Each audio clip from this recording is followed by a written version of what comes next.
Hello everyone, welcome to the next session on SAP UI5 and Fiori training.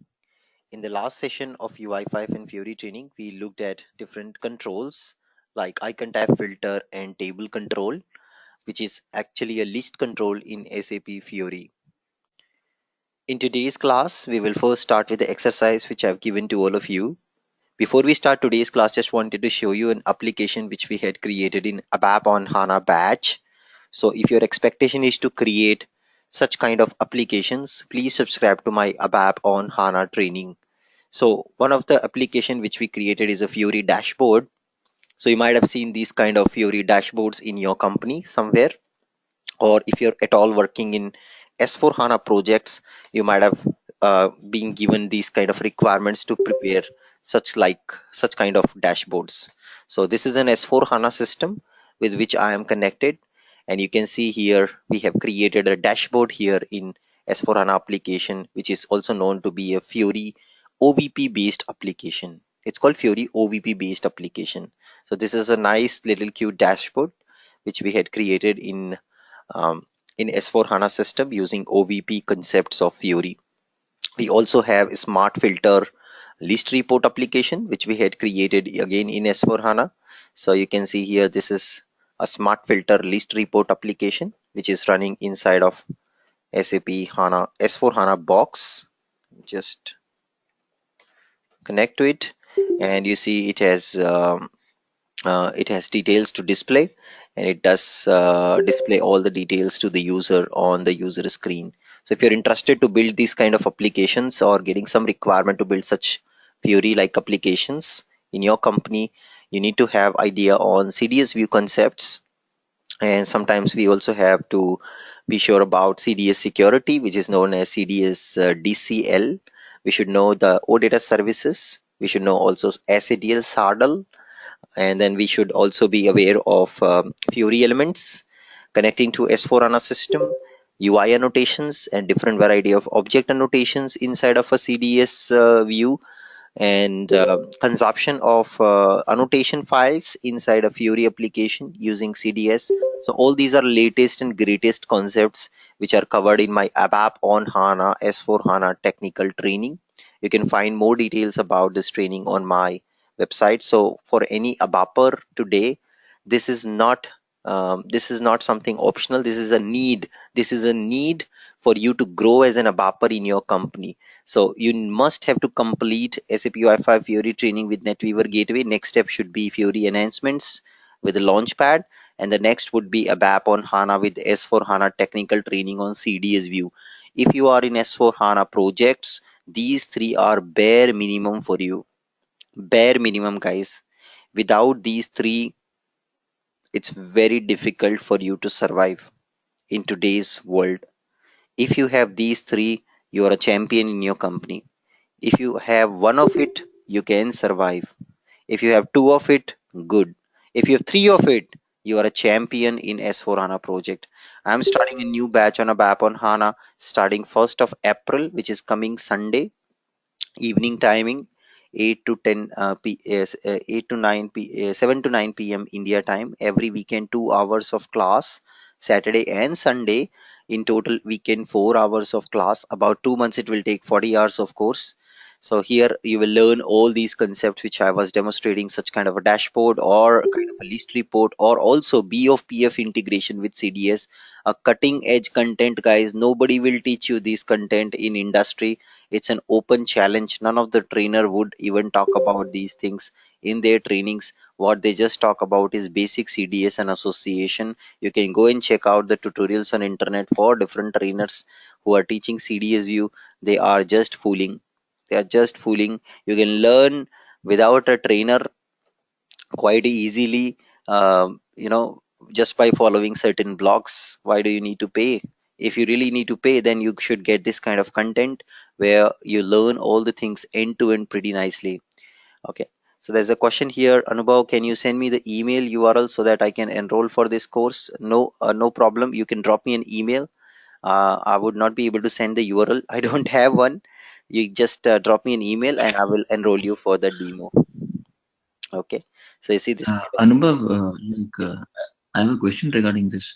Yeah, yeah, Like, please.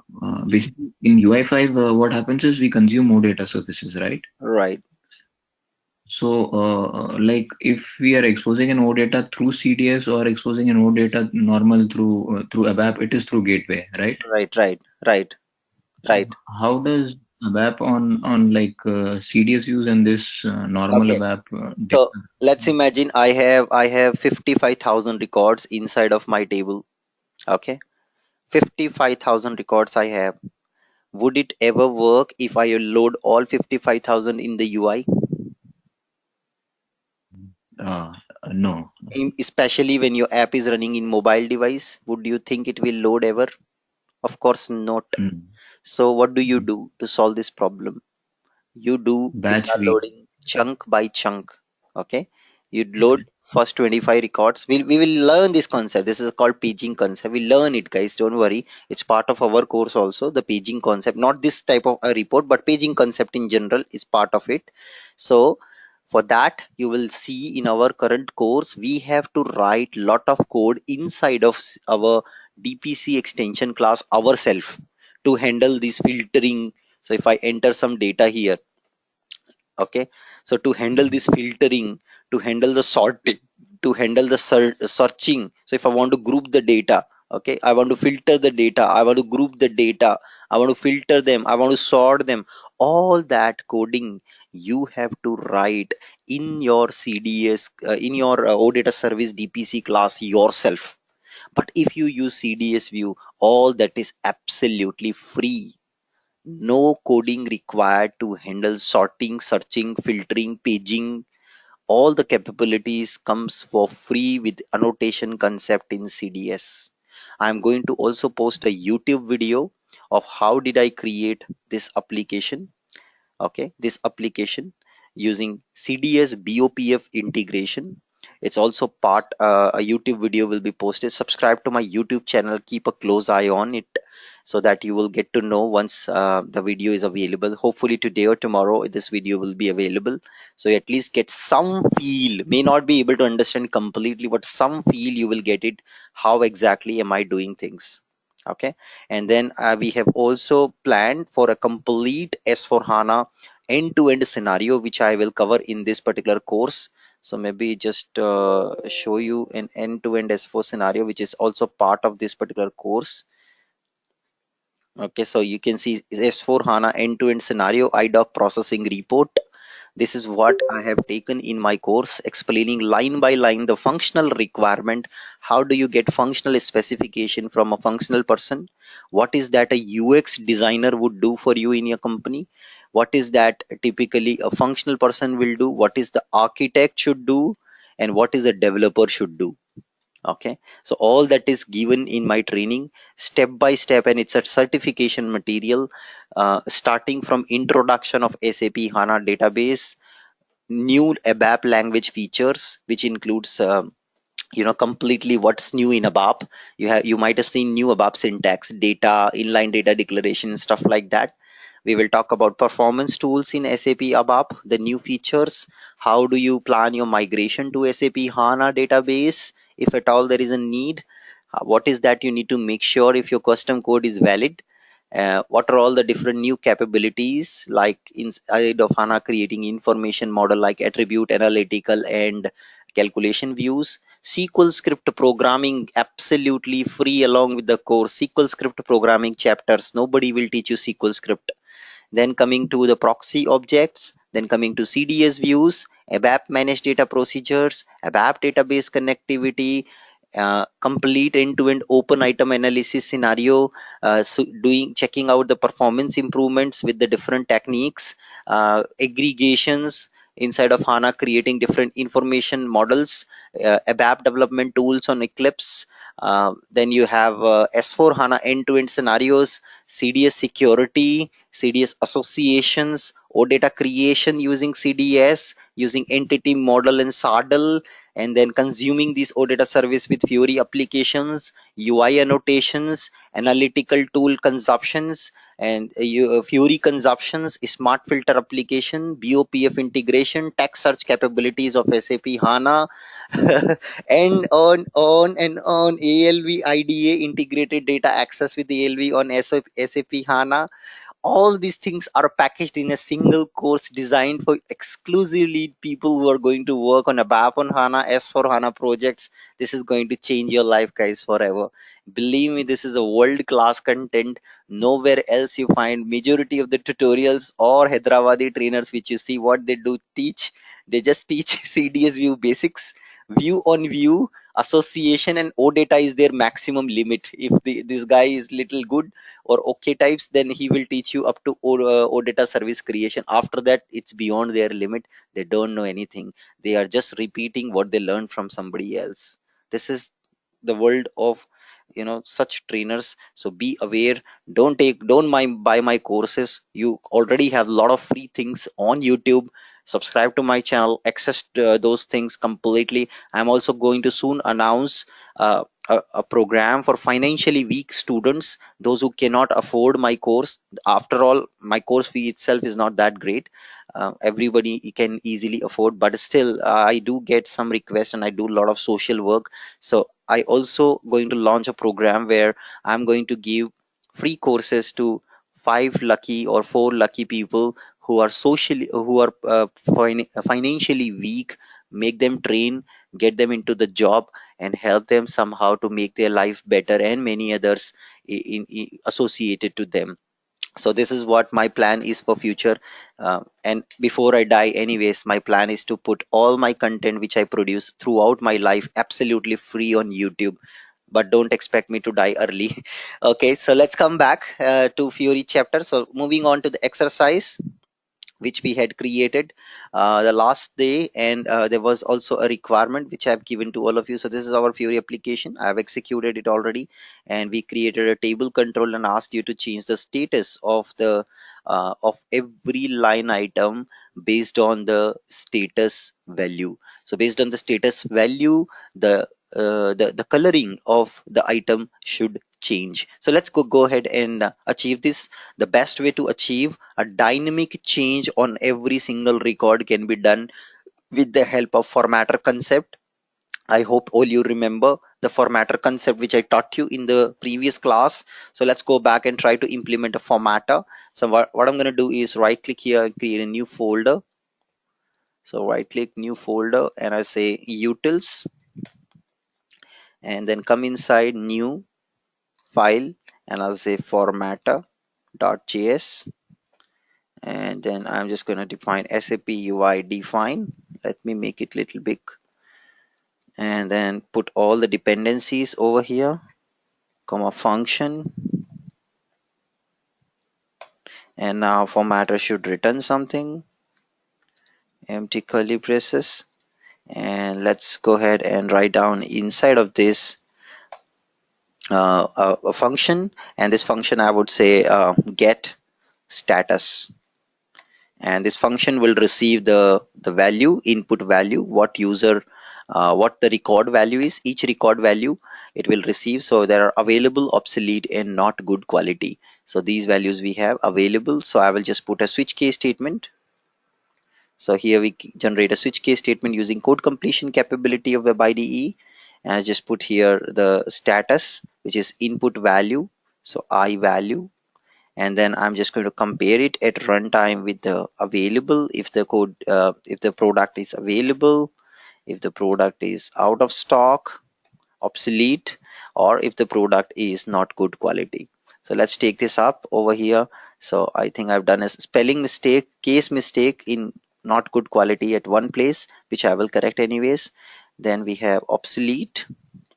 So for available products, I want to return the status as success.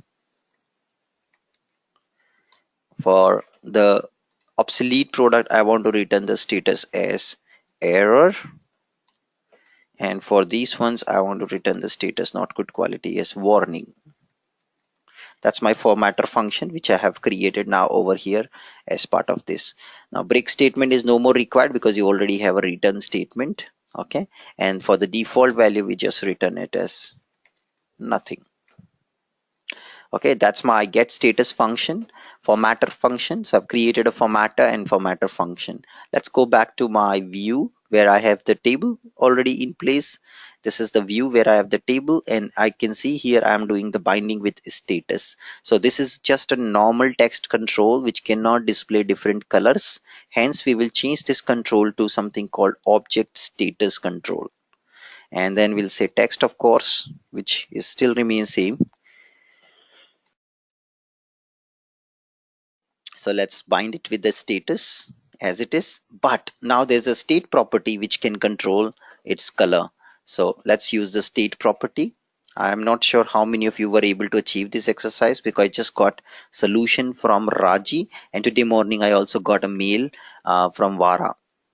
Yeah, so let me just do this, comment this out, and now here we just going to give the code for calling the formatter using XML view. So I'm just going to put the path here. In the path I will say whatever value you are going to pass to formatter function should be the status. Status should go in and state should come out. Okay, so I'll say formatter, and I'm just going to put dot formatter. That's my object name, which I'm going to create inside of my view as a global variable. And then formatter function name is get status. This I will put it. And now let's use this formatter object and create it inside of your controller of view 2. So let's come here. This is our view, controller of view 2. I'm just going to create here an object, and I say my formatter. Okay, and this my formatter is nothing but a dependency I'm going to add, and that dependency comes from my util folder from my namespace. So let's come here, Fiori slash folder is utils and formatter, utils and formatter. Save this, we are good, and let's execute it. And okay, there is a problem, not good quality. G is capital, it should be either small, so I could go back and change my local data. Somewhere here we have a value which was given to be not good quality, so maybe just going to change that value quickly inside of my data. Yes, here it is, this record. I just make it small g so that it looks same. And let's come back, and I'm just going to refresh the app. System goes in, it calls the formatter for every of the record, and voila, you can see now system has made a change. Available is in the green, obsolete is in the red, and not good quality is in orange. That was the exercise, and you see here it's all again not working. Definitely it's an issue with my typo. You see quality q is small and here q is capital, so that make sure that your data is all the way same in all the places. Let's just do a quick replacement of not good quality. So I'm just going to select this, control F, again control F, and replace it with the case sensitive all. Save this, we are done, and now you can just come back and make sure that it matches the case statement. And yes, all the places it would have got changed by now. Perfect. So looks okay, neat and clean. That was the exercise, just using the concept of formatter which I taught you in the previous classes. Same concept applies here to be able to change the state. Only thing which was needed to change the control type, because text control cannot simply display you the coloring. Hence you have to change to object status control. Clear everyone? Similarly, if somebody want it to change to a link, then you can of course change it here and make it as a link based on your choice. Now moving to the next part, so let's talk about today the most important concept of Fiori, which really gives life to your Fiori application, which is called component.js. What is component.js? What is component.js? Component.js is the driver of the overall functionality of your Fiori application. Okay, it's a driver of your Fiori application. It's a driver of your Fiori application. Okay, it's a driver of Fiori application. Now, let's imagine you are going to maybe to a school. Now your children is studying inside of a class, and that class has 25 or let's say 40 or 50 students. So if you want to know the status of the class, the complete set of students, how many of them are coming, how many of them are present, not present, would you go and ask every student and their parents whether what is the strength of the class, what is that they come from, what are all the different variety of students you have it in the class? Would you go and ask every student of a class? No. What will you do? You will go and ask class teacher. Class teacher shall have all this information available with her readily, right? So what is class teacher here? Class teacher is the single point of contact for you. Similarly, inside of a Fiori application, you have variety of artifacts. You have views, you have formatters, you have utilities, you have controllers, you have blah blah blah blah blah. So many things. So if somebody want to talk to your Fiori application, what is the entry point? What is the single point of contact for your Fiori app? Anyone? What is the single point of contact for your Fiori app to outside world? Who can expose, who can tell what am I, who am I?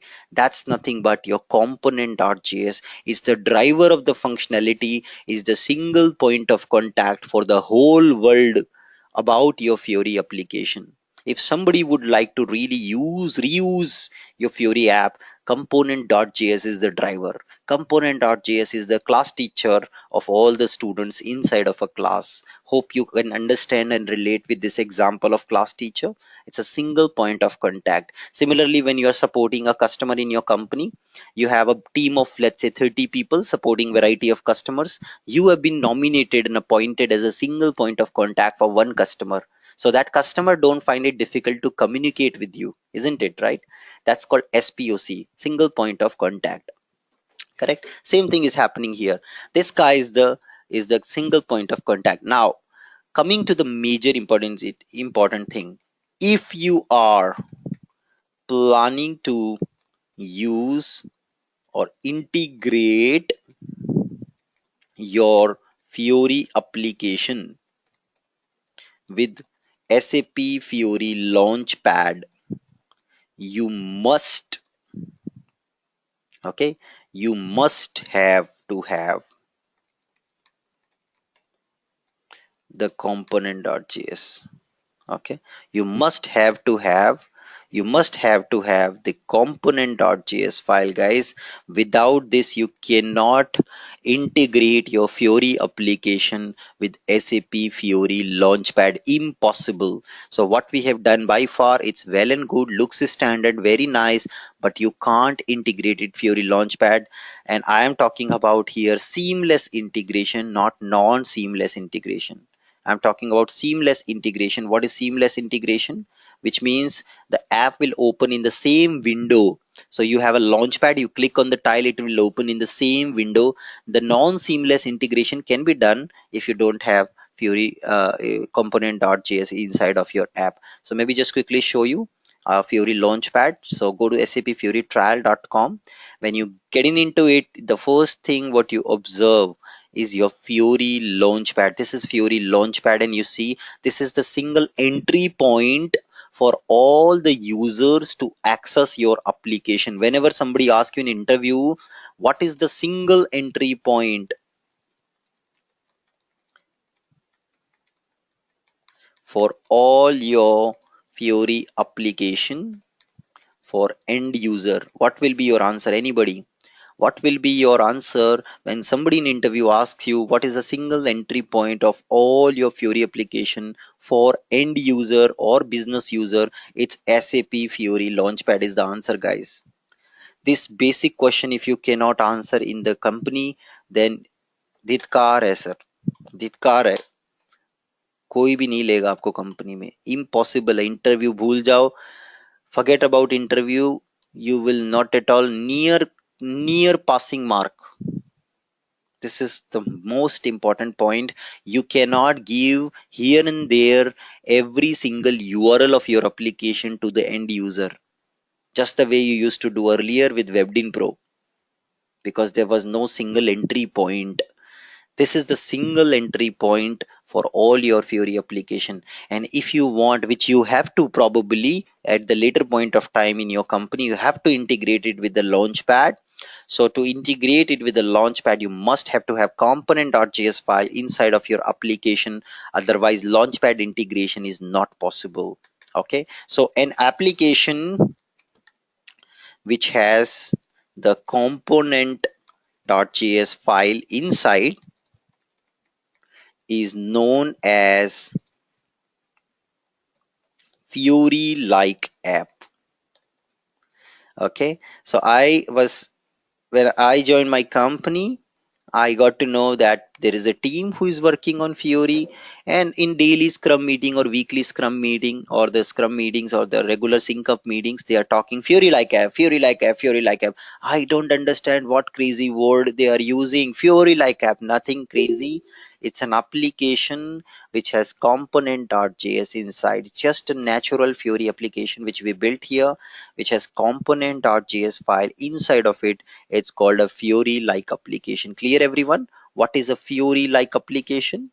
What is a Fiori like application? Hope it's clear everyone. What is a Fiori like application? A application which has component.js inside, guys. Now before we get into, let's talk about some funda foxes for the Fiori like application. Now remember, there is always one root component.js for one Fiori application.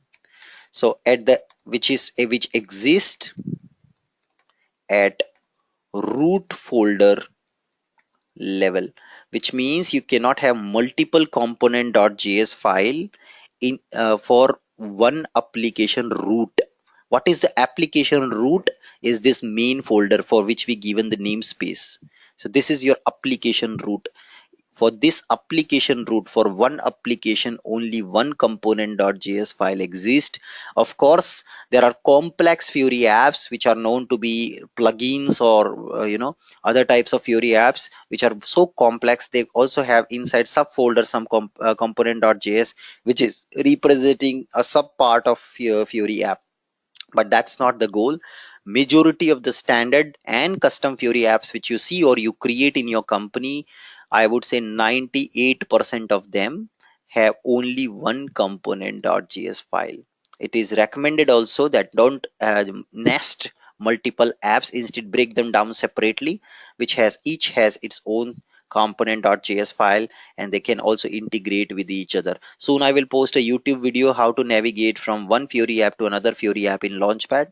So that time you will get to know about this integration part, but right now not in focus. So understand that there is only one component.js file per Fiori application. This is sufficient for you to understand.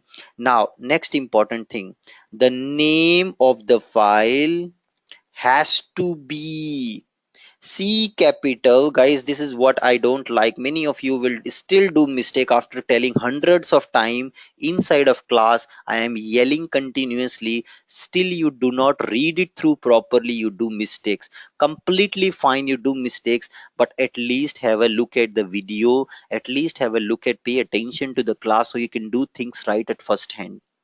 The name of the file has to be C capital component.js, guys. This is very important part. You cannot put any random name what you like. Okay, you cannot put any random name what you like. It has to be component.js C capital. That's a second funda fox for component.js file to be created as part of your project. Typically this file is created at the app level. Typically, okay, why it's bold? Typically it's created, it exists at root folder name level. Clear everyone? That's what your component.js file. The second advantage of a Fury like app or a app which has component.js, we are just trying to separate, what we are trying to separate, our dependency on index html.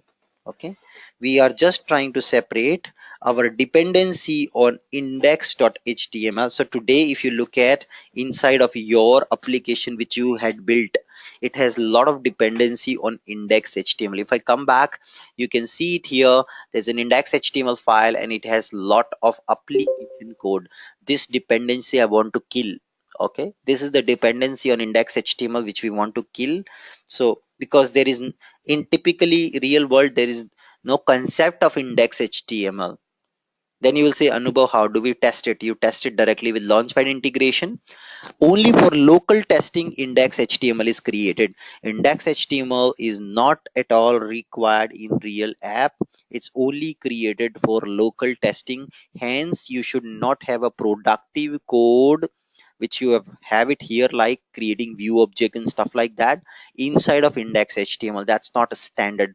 Remember guys, my job is not to teach you things but to teach you in the right way with the right standard, so you don't live into a fear. You don't get nightmare of getting fired. You don't get nightmare of people or architects or your team members shouting on you saying that you have done it wrong. This is the fear which we all have. We know things, we know concepts, we can get the output, but the fear what we have is, अरे मैंने सही किया है कि गलत किया है? कर तो दिया, आउटपुट आ रहा है, बढ़िया है, उसको दिखाऊंगा तो वो क्या बोलेगा, कोड रिव्यू में वो क्या बोलेगा, कोड रिव्यू मेरा कैसा होगा, will I get blasting in code review? What will happen if somebody catches my mistakes? I will be fired, I will be sued, somebody complain about me to my manager कि इसने सही नहीं किया, output आ रहा है standard follow नहीं किया. That's the main point guys.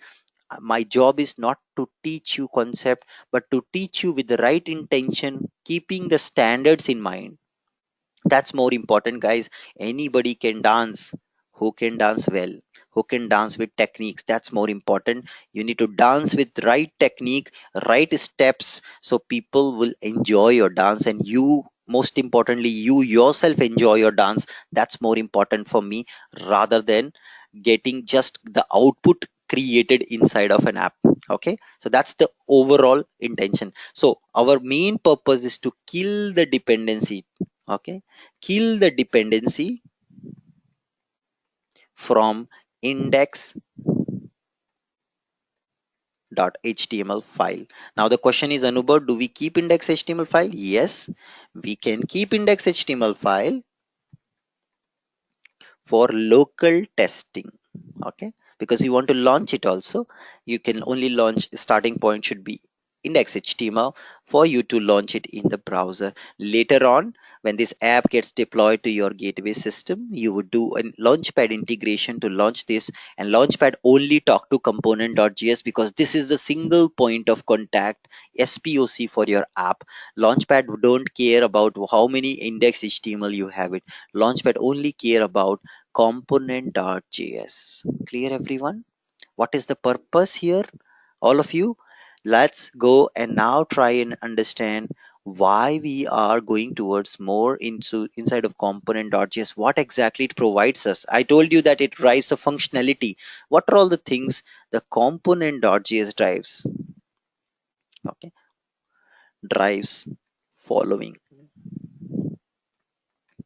Component.js has information about the application, like its name, its version, its author. All these application relevant informations are part of component.js file. This is the first important thing what component.js includes. It has information about, it includes the details about supported devices and themes. Okay, it includes the details about supported devices and themes guys. Okay, what are all the themes which my app supports, what are all the devices which my app supports. All this information is also part of component.js file. Okay, next important thing, all the service information. So later point of time in the upcoming days, I will show you how to connect to your backend real ECC system and make a record, read the record from, let's say, Mara table or VBAC table. Okay, so how do you do that connecting to ECC? You need OData service. So that service information, OData service information, is also provided inside of your component.js file. Okay, what else? It also provides the complete details of application navigation and view creation. So when you talk about, you remember we saw in previous chapter disadvantage of navigation using app.to method. So it was not able to restore the state of the UI. If you refresh, there was no browser support, browser back and forth buttons were not supported. So these are some disadvantage. So to solve these problems, we have a concept of navigation, very powerful concept inside SAP UI5. It's called router. So this is what we will learn, and that router configuration, that router is also part, it's also part, guys, it's also part of your component.js. Router is also part of component.js. Very important point to note, router configuration and router is also part of component.js file. Moving next, it also talks about all the dependencies on SAP UI5 framework. So what is the minimum version of UI5 my app will run on? What are all the different libraries of UI5 I want to be able to use in my application, right? If you use, let's say, chart library, so how do somebody coming to your app and see what are all the dependencies you have on different UI5 libraries, right? So that's also given out inside component.js file. Then coming dependency on other apps. So if you have an app inside app concept, if at all you want to implement an app inside app concept, you will also declare those dependencies on parent child applications inside component.js, used in very very seldomly, very not so common scenario. In complex kind of scenarios, that's also given inside of component.js. Your ABAP system deployment information. So if you want to deploy your app into the ABAP, what will be the name of BSP application which it creates with the path? That information is also part of component.js file. What else? It also includes all the information about your models. So if you want, by far we were creating models by writing JavaScript code. Guys, there's amazing feature which component.js provide. It creates your JSON, resource and XML models completely free with the help of declaration only. You don't have to go and do it yourself by writing JavaScript code. This is also a question which many of you ask me, Anubhav, what is the right place? Where can I put my code for creating model? कहाँ रखूं उसको? init में रखूं, on after rendering रखूं, कहाँ रखूं, कौन से view में रखूं, कौन से controller में रखूं? Don't worry, put your code inside component.js. It's safe, it's secure, it's well-known standard in industry. If you want to create your model object, try to put it, the code of your model object, inside of component.js. No need to write JavaScript code to declare the model object anymore. That's an advantage of using component.js. So you see, so many features out of the box which component.js is providing you. It's actually helping you to make sure that you drive the complete functionality of your entire Fiori application, and that's what is exactly driven by component.js file. Clear, everyone? What is component.js role is here in this whole picture of SAP UI5? It's playing a very important role, guys, for us. Okay, so as and when we will progress, we'll see some more features of component.js, but as of now these are all enough for us. Then comes, this information was kept in component.js initially, But SAP have again thought of separating this information to a different file. Okay, so component.js, along with that, it also have all the global methods. So if you want a global functionality, global methods, all that is also part of component.js. However, SAP have thought of putting again separating JavaScript code and declarative code in a different file. So SAP came up with the concept of manifest.json. So all what you see here is separated out, and it is kept in a completely different file called manifest.json file. Okay, so it's just manifest.json is just separating out the code again from component.js to out inside another file called manifest.json. So this concept also we will cover. We'll see how does that can help. But before that, we need to create component.js. We need to look at the routing concept, and then we will look at the manifest.json. So hopefully in 2-3 classes you will get used to all these concepts, which are very important concepts, close to standard, which makes your app close to SAP standards. Okay, and then you don't need to worry, you can sleep quite easily. Um, After coding something, you can be ensured that what I have done is best industry practice. Nobody can point on your code inside your company. Nobody can come and ask your work is bad, you didn't follow standard. That fear will go away. Clear, everyone?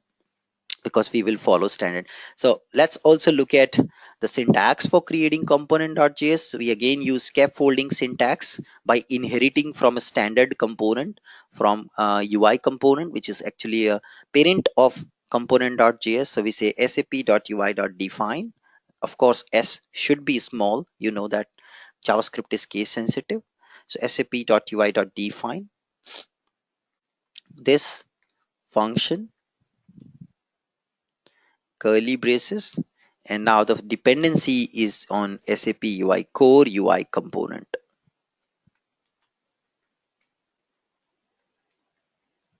Okay,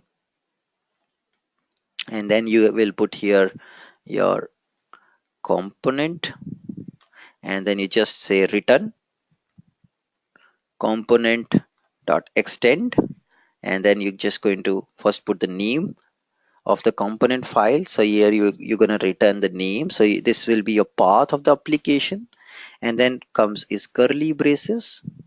And now inside of this, you will be writing the code for your component.js. So the first a couple of things which you will be writing is the metadata. So in the metadata section, as I told you, all these properties which you have declaratively written or all comes under metadata.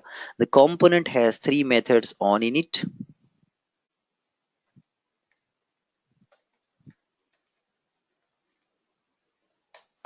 Then it has destroy,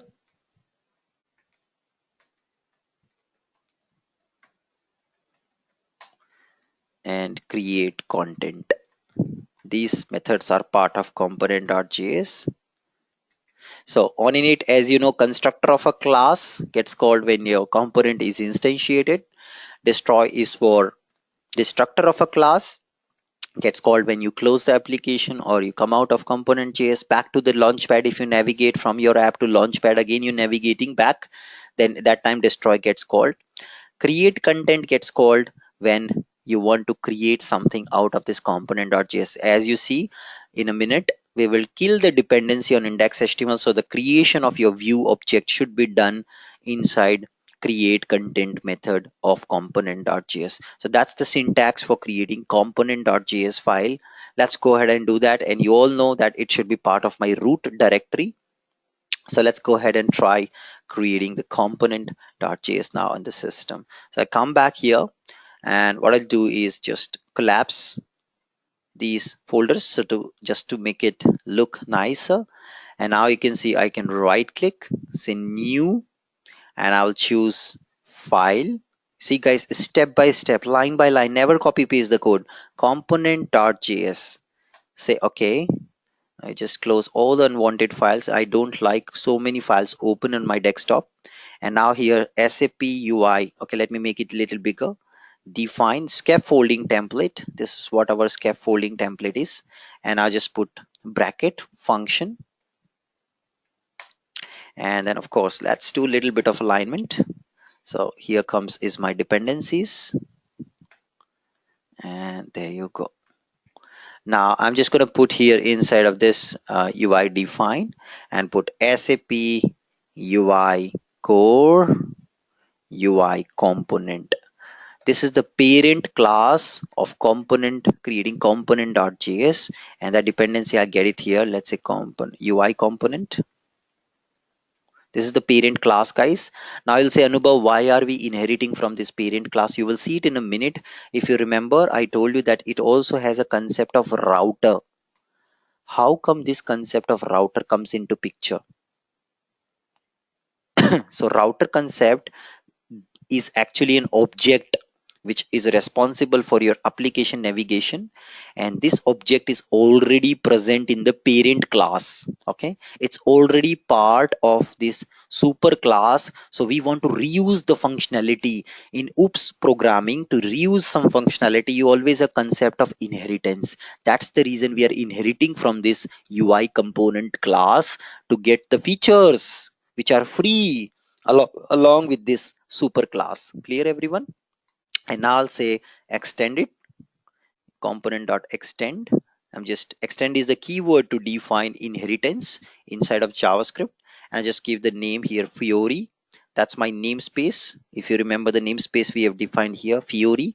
So don't worry, this is just a namespace. It has nothing to do with something else. And then curly braces, and just put this, and this is what it should return out. This function should return out this part, UI component extend. And now inside of this you have your metadata first section, curly braces.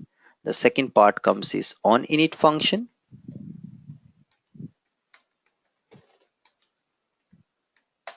The third is destroy function, or I would say first create content function. In the order in which they are called, I'm putting them. And then comes is destroy function. Okay, three functions we have it as part of this now over here along with metadata. So right now I'm not keeping anything in metadata.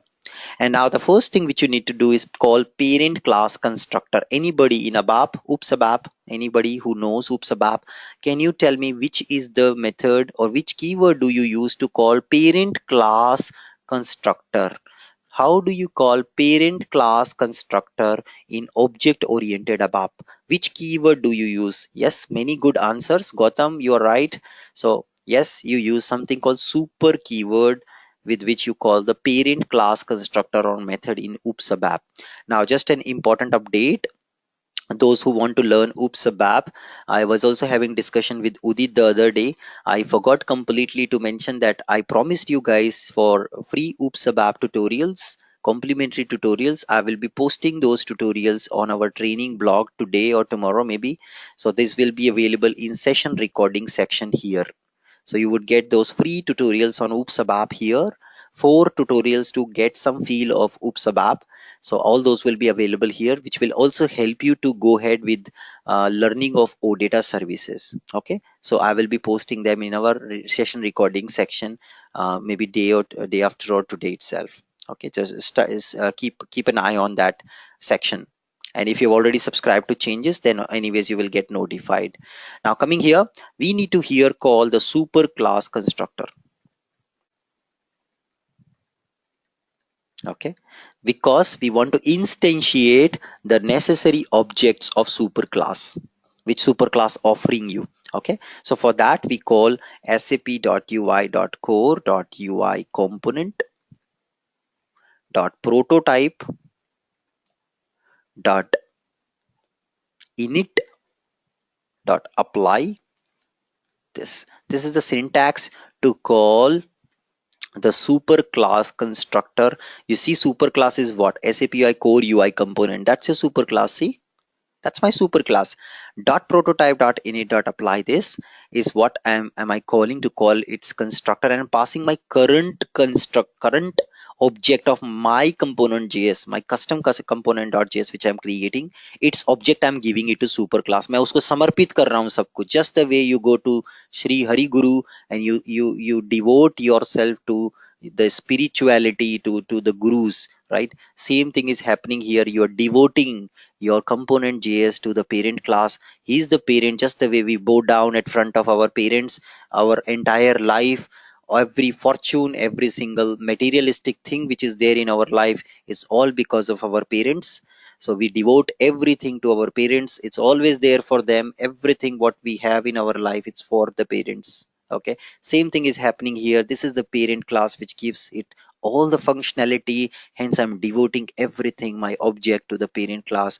Sabi tumio bandhu saka tumi, right? So that's what we are doing here, calling the super class constructor and devoting the object of current class to the super class, so that it can add up the functionality what needed, it can add up the objects what needed, it can give me the features which I need. Everything it gives to me absolutely for free. That's what we are doing here. This line, very tricky line. Many times in interview I put this line. If you're a certified candidate, definitely expect this question in the interview. If Anubhav is your interviewer, what is this line means inside of a component.js? Clear? Now moving to the create content part. So whatever I have done, okay, whatever I have done, so Udit, nothing exceptional. This line is just calling the super class constructor. So typically in object oriented world we have a parent class, and then we inherit the parent class in the child class. So this is also known as super class, mother class, or parent class. These are just different names. And then you have a child class or subclass or a concrete class. These are all again different names.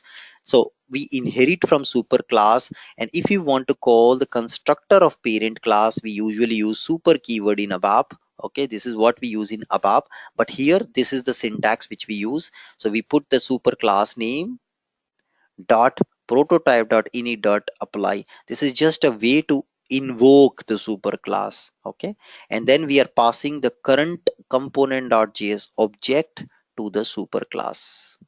Hope it's clear now with it. What we are doing, we're just calling the super class constructor inside my child class. So all the features which it has, it gives me for free. Okay, there are features which it has, like router object I was telling. It gives that router object, it adds that router object to my current object. That's what it does. So now coming next, we want to kill the dependency on index.html. So let's go to index.html, and whatever code you have written over there, now let's take that code out of index.html and let's put it here as part of my component. Just simply I've got entire piece of code copied from there and pasted in here, killed the dependency from index.html. I killed it completely.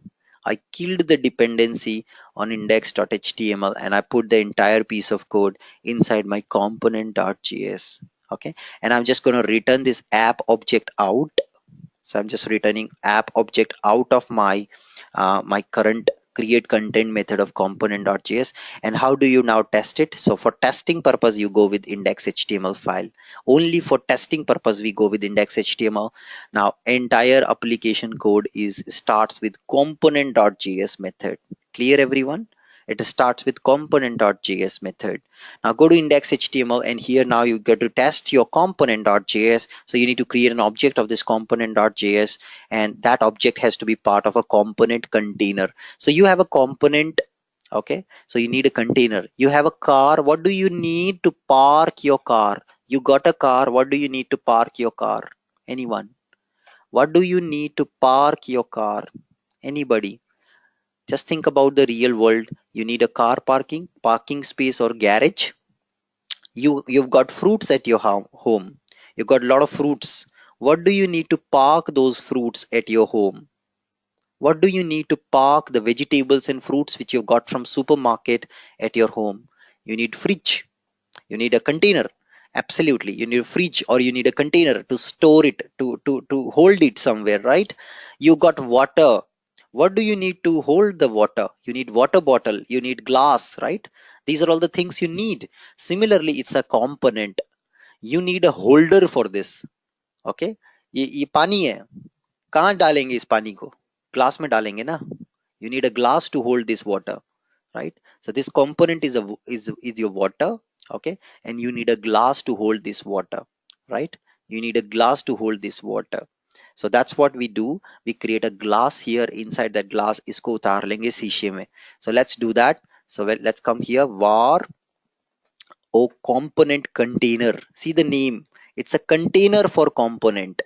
Just the way glass is a container of water, fridge is a container of fruits and vegetable, garage is a container of car, we have a component container who can contain a component. How simple it is to understand. So new SAP UI core dot component container. Okay, and there you go. And I just put name here and just put the namespace, which is Fiori. And it will, you know what magic it does. It, as I told you, that there is always one component.js file and the name has to be component.js. So it goes and knows the path. You have given the path of your root folder already. It goes and scan this entire folder and try to find a component.js file. It finds it here. So it picks it up and creates it inside the component container. And finally, this component container, I'm going to place it into the body of HTML. So this is something which your Fiori Launchpad also does. Okay. So you see, you have killed the dependency completely on index HTML. Just for testing purpose, you created this object of component container to test your component if it is working or not. Let's come back and run this up. Oops, not working. There is some problem. I made a mistake. Place at is the right method. Let's come back and okay, it's already running in another tab. Maybe just refresh and see. Press enter. Do you see your app is loading? Perfect. Your app is loading, guys. It's working, but the data is gone. Now the first thing what I want to demonstrate is for user it is not a difference. Do you see for user perspective there is a problem? Yeah, data is not there, that's one part. Do you see from user point of view, is there any change in the look and feel of the app? Is there any change in the look and feel of the app? Do you see it's a user, for user there is a change? From the user's point of view, is there any problem in this? No, it's same like it was. We have spent like today 35 minutes, 45 minutes for learning something. For user doesn't make sense, but it's for you guys, it's for you as a developer to understand the right development strategy with following standards. Understand this world. Remember, component.js concept not for user, it's for you as a developer to follow SAP standards. Okay, just to look at the DOM to be very sure that I'm not cheating, I'm teaching. So let's press F12 and be sure that we really have something got rendered here. So you can see we have a content area, and now you see you got a component container. You see, class name UI component container. With this you can know that's a UI component container. Inside that you've got a container area, and your container is available with the ID split app object. And that split app object has a master and detail section. In master section you have your master view, and in detail section you have your detail view. So that's the DOM. DOM is your best friend to know the structure of your app, how it is structured. It is having a component.js now inside, but the data disappear. The reason for data disappearing is the model which you now set at the view level is not global anymore. If you want model to be global, you must have to set the model at the component level. Okay, you must have to now set your data model at the component level, because he's the driver of the functionality. Imagine you are working in a company, your colleague is handling customer A and you are handling customer B. What happens if you go and try to approach customer A yourself and try to give him some recommendation suggestion? Will your colleague like it? Will your colleague like it? If you're trying to approach his customer, what he is handling or she is handling, will he or she likes it if you go and talk to the customers for which he or she is the SPOC? Of course not, right? That's what is happening. Component.js is the driver, component.js is the single point of contact, component.js is the king, and you cannot get it into king's job. King's job is to handle everything. It's a central control for everything. Hence, the model object which you had created at the view level now is not working, because King is in the power. Is the all the power is with the centrally controlled with component.js. So what we just need to do, don't worry, don't panic. Just go to main controller where you created your model object. This is the model object you have created. Come out of it Kill this dependency also, not needed anymore. Just make it a natural view. Let the view do its job. Okay, you do its job, you do your job. That's the component's job. Let's create the model object here. Let's put the dependency also on the top. That's the why we use scaffolding for managing all the dependencies. And just come here, Fiori slash model slash models dot j models. That's it. It's anyways treated as all the JS files, so it's model m is small. That's silly mistake which I typically do. Okay, save this and now watch carefully. So the responsibility of creating model is this, and you see to set it globally the model, you don't need SAP UI get core now. You just need this, which is current component object dot set model. That's it, guys. That's it. This will now set your model globally. You don't need sap.ui.getCore. Your component.js will always set the model globally now. Clear, everyone? What changes we are doing here? Now, this is what we do. So component.js is the driver and will set the model object. Okay, it will set the model object. Let's come back, refresh the page. Congratulations, guys, you have successfully created a Fiori like app with all the standards in place. Nobody can come and comment on your code. You are fully compliant with standard SAP methodology for developing a Fiori like application. Is that clear, everyone, with today's class? Hope you learned the most important concept. From users point of view, there is no difference, but from your point of view as a developer mindset, developer point of view, this is what about following standards. If you look at any standard Fiori application in your life, you would see that they all have a component.js file. Together with that, they also have a manifest and a router, which we are going to discuss in our upcoming days. Any questions before we close today's class? Anybody? Please try to replicate the application yourself to a component JS based app. Anubhav? Yes, please. Yeah, I have the question. Basically, we have the similar application, and I copied from the SAP and SAP import function. Is there correct? Application from SAP ABAP repository. Right. And so I copied from that SAP application and imported successfully. But when I try to run, there are a lot of like index.html. When I right click on that folder and run as, so there are a lot of like index.html, run as, then SAP Fiori Launchpad Sandbox. So which one do you suggest, web application, or which one do you think? Index HTML file and see which file is creating object of component container and which file is invoking the component JS and which is putting in the index in the body of DOM. If a file with HTML file doing this activity, that's the file you should run, because that's what actually going to hit the component JS and going to test your app. I think that is index.html. Make sure that the code is there, the way it is here. Yeah. So code has to be there accordingly.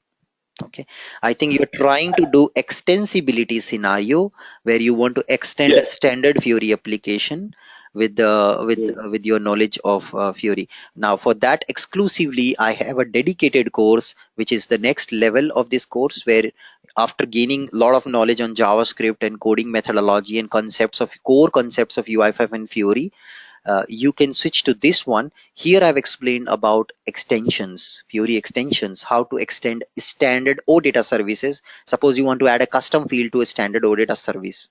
How do you extend it? Right? Many times not just the UI you extend. Let's say you want to add a new field on the UI, custom field. Okay, but will it work if you don't have the field in the OData service? Naturally, of course not, because data has to come from backend. You have Mara table, you extended it with append structure, you have a Z field over there, but that Z field is not yet sent into the OData service. How will you display data for that on the UI? You can't. You have to also extend OData service. You have to also extend the UI. For UI extension, we have amazing concept called Fiori extensibility pane over here.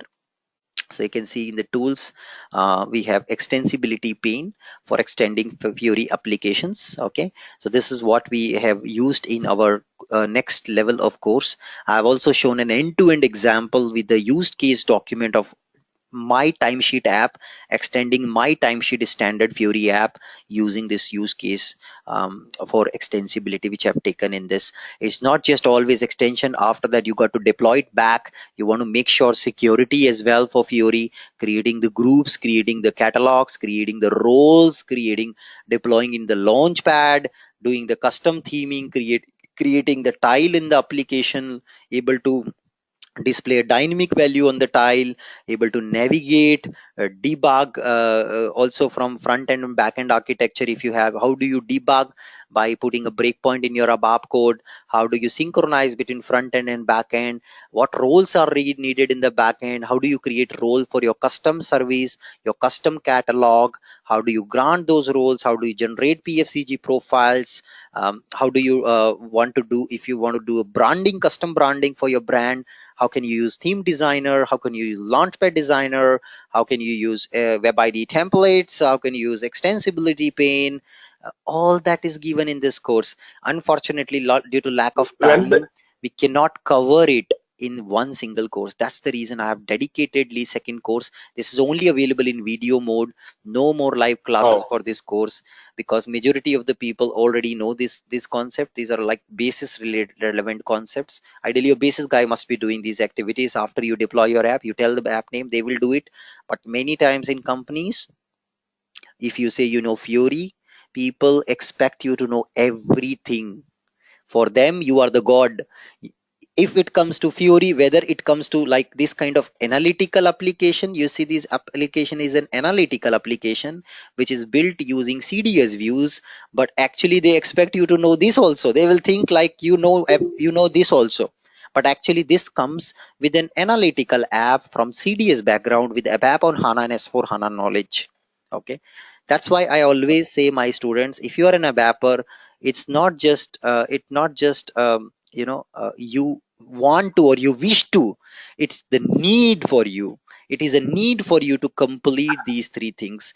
Then only you can be really good in S4 projects. So it's not just market is not sensing. Market is continuously watching you. The day the day you stop learning, you are out of market. Forget about getting projects. Soon you will be shown an out of way outside the company. I've seen many developers getting fired who are reluctant, who are not ready to change. बदल जाओ sir, market बदलेगा, बड़ा दर्द होगा आपको. Yes, go ahead. but when I'm running the same application using the index.html, correct? It's not showing the the tiles and all those HTML tags. It's just showing when you run the before. No problem. So Can you share your it's a screen break. now? Would it be possible for you to share your screen and we will see it in your system right away? No, I don't. That is in different Okay. system. Maybe tomorrow's class you make So it ready towards the end, and yeah, we will see that. Okay. yeah, I'm getting the when I click on the F12, I'm getting the failed to load resource. The server responded with the status 404 not found. That you have to see. Maybe Um, sometimes I'll tell you in web IDE there is this new app.json which you have to use to configure your backend connection. Here in new app.json, okay. the connection to our backend OData service, and we have to also create a destination folder, a destination file to be able to connect to our backend system. So that is missing. Because of that is happening. Console is your best friend to guide you. Okay, console is your best friend. I didn't spoken about neoapp.json yet. I will discuss about it when we reach to OData chapter. So that time you will understand a little bit about it, and hopefully you will be able to work. Which file run first when we app loads, component.js or index.html? Now, who will answer me? So Archana has a question. Which file do you think will run first when you start your application? In this case, when you're doing local testing, will component.js run first or will index.html run first? Index. Why?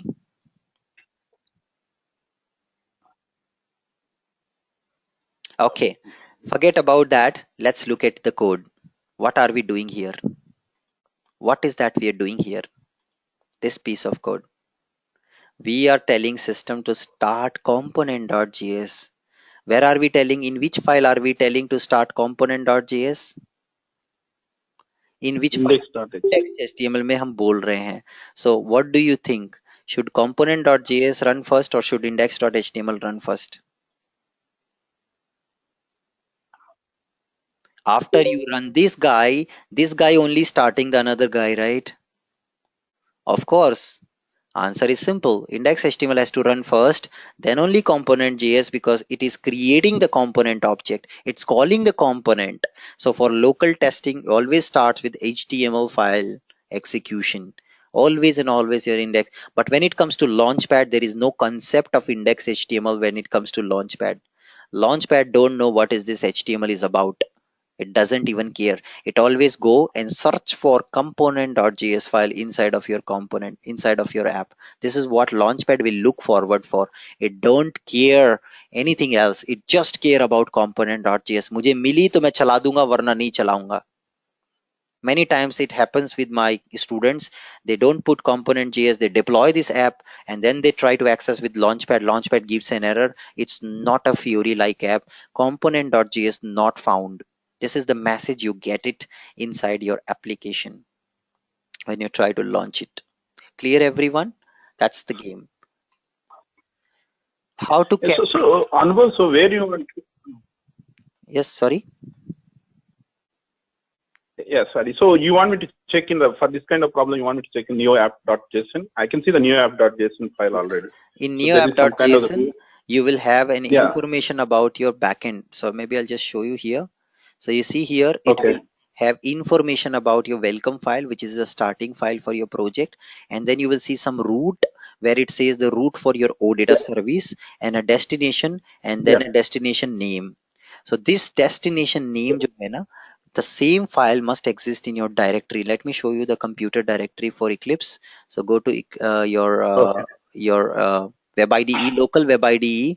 In this web IDE local folder, you will see config master folder. It has a destination folder. It has a destination folder, and here you have a destination file. You can see it is my S4 HANA system file. To connect to my S4 HANA system, if I open this in a notepad, you will quickly see that it will have information about my S4 HANA server. Similarly, your OData server information must be there inside of this file, which is created inside destination folder of your web IDE directory.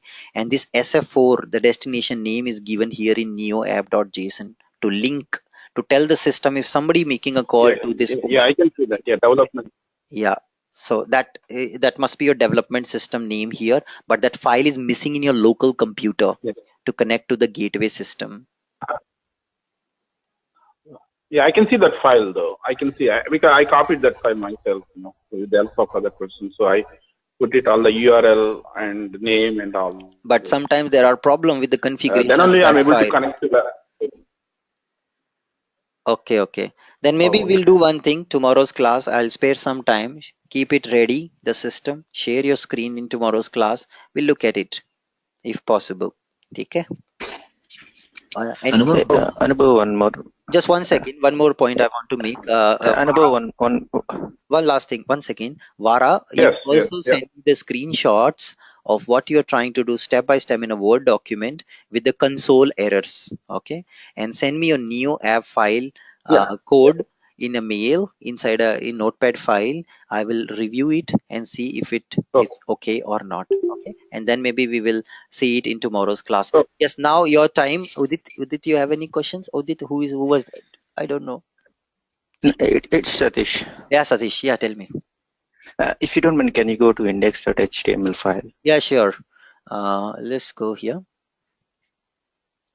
Yeah, here we are calling the component.js, right? Initiating that component.js, and we are calling component container, and we're just giving the name of the component, which folder path your component exists. That's all. Okay. Not creating from here, you are telling the system to run all the necessary activities.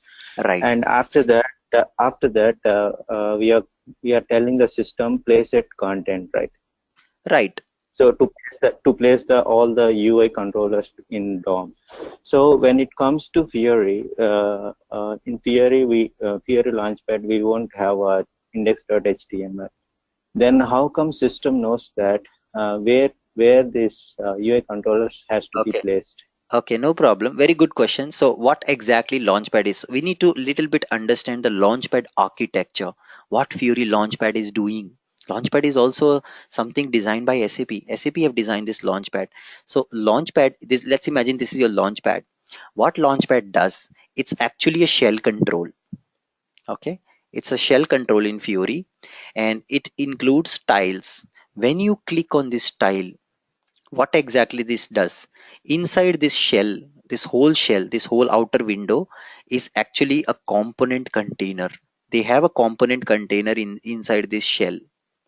Okay, when you click on the tile, it invokes the app, it searches for component JS of that app. Okay, it searches for that, it drives the path of this component.js, and it places that component inside component container, which is there inside the shell of Launchpad. This is actually Launchpad code. So SAP deliver Launchpad. This is again a Fiori application which SAP delivers to you. In this Fiori application, there is a component container already. When you click on the tile, it goes, it finds the path of your component JS of your app, and it places that component directly in component JS inside shell of a Launchpad. And you see the app getting loaded. There is no concept of index HTML here. Clear? Not clear? So it's an internal Launchpad functionality. Launchpad will find the component JS and it will read the component JS and loads it inside component container of itself. So Launchpad is also a Fiori app. This Fiori app has a component container already inside, which is responsible for loading your component. Yeah. So let's take more questions. So how do we capture keyboard enter key press event? That's something I will show you in next unit, where we will talk about custom controls. So if there is something which is not supported by UI5, don't panic. You can still extend a standard UI5 control based on your need. Shiva, I will come to this point, how to capture enter event. It is completely possible. If there is a control doesn't give you some certain functionality, you can extend it based on your need. When we run the app from Launchpad, then how does the initialization of Bootstrap will take place? So that's something which will take place with the help of Launchpad. Launchpad, what do you think? Launchpad, it's also a Fiori app like you created. How your Fiori app is instantiating UI5 framework, same way Launchpad also does. It is also a Fiori app. This Fiori app is just a Fiori app with a component container embedded inside of a shell. So there is a shell control. Inside the shell, you have a component container installed. It's a Fiori app, natural Fiori app. This is a container to contain and call any app. So you may have hundreds of apps in your application, and these apps, all these apps have component.js. When you click on a tile, it knows which app to go, get its component.js and embed it. When you click on back button, it comes back to the natural Launchpad again. Again, you click on another tile, it knows which app it is pointing to, it goes to that app code, it gets its component.js and embeds it. Again, you will see that app gets loaded. So Launchpad also is actually a Fiori app. Just the way your Fiori app is doing bootstrapping, Launchpad is also doing bootstrapping. Clear? Yeah. So we don't have to learn about Launchpad code. That's automatically there. You just need to make sure that you comply to standard. You use a component.js and Launchpad does its job automatically. It calls your component.js. It doesn't call your index.html. Okay. Now there's one more question. Bootstrap shall shift to the manifest. Not necessarily. Actually, Bootstrap is mainly for the local browser testing, so that your local browser loads the UI5 framework. This is the Bootstrap part. But however, the dependency on UI5 library should be noted down in the metadata of your component.js, which then later on will move to manifest.json. When the right time comes, I will give you the dose. If you give you everything today, you will die. Many of you are not even able to understand many of these questions yet. Don't panic. People who are already working are asking these questions because they are aware of these concepts. So don't panic. Okay, you will know everything. So don't expect me to give you high dose right away. Next question. So that is part of Launchpad config while attach our app into Launchpad. No, we don't write any config file. We configure our app and tile with Launchpad Designer, which is covered in my advanced course, not in this course. When I import the project, creating the same folder twice. I didn't get your question, Vara. When I import the Yeah, project, like the project which you know told me told us to do the homework.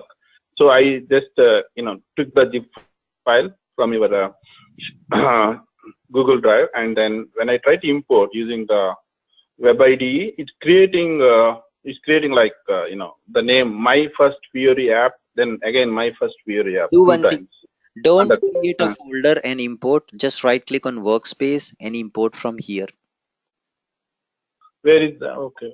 Let me see your screen. Right click at the parent level and import from here. Still you get it. What you do is cut all the content from inner folder, select everything, right click, cut it and paste it at the main folder level. As simple as that. So What's you wrong? don't need to import. You just No, create the just folder. cut and paste it to the outer folder and then delete the inner folder got created. Simple copy paste. Okay. Okay. Yeah. Okay, great guys. We are out of time already. Thank you so much. I'll take more questions in next class. Stay tuned. We'll see some more interesting concepts like router and manifest.json in the next class. And then hopefully you would be, once we complete this Fury like app, you would get a complete feel of how does it look. I will also showcase you one app creation using template. You can see how standard Fury app gets created, what concepts they have it inside. With that, Anubhav signing out. Thank you so much. See you tomorrow. Have a nice day and goodbye.